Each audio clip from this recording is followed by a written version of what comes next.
আসসালামু আলাইকুম। আজকের বিষয়টা হইল প্রতিদিন যে আমার ফেসবুকটা চালু থাক আর বন্ধ থাক,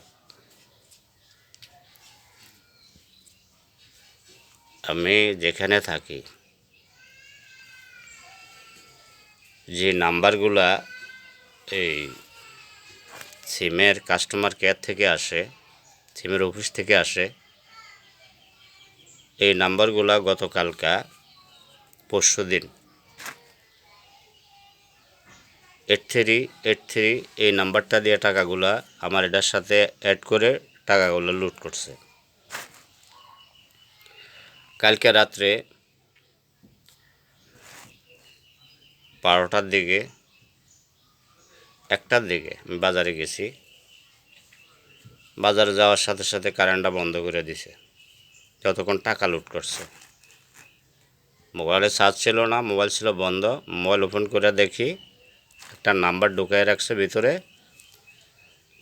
01611021901। এই প্রতিদিন এরকম নাম্বার,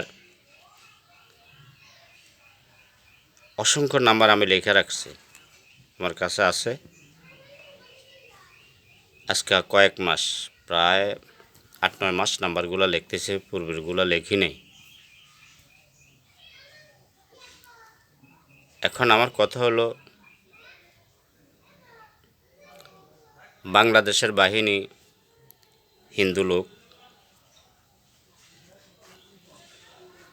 তারা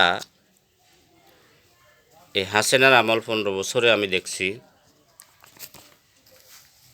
মহিলা বা সহজ সরল যে লোকগুলা, এই লোকগুলার বেশি বেশি ফেঁসায় ফেঁসায় ধরে রাখে।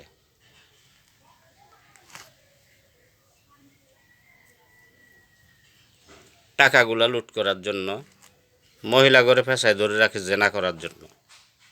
এই বিষয়গুলো আমি হাসিনার আমল থেকে দেখে আসছি, এবং হাসিনার মাইয়ে এই দুইটারে বেশি আঁকড়ায় ধরছে তারা।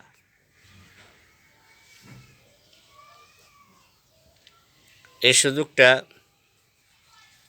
বিএনপি জামাত হেফাজত মনে করছে আমরা ছেড়ে দিয়ে লাভ কিতা, আমরাও করি।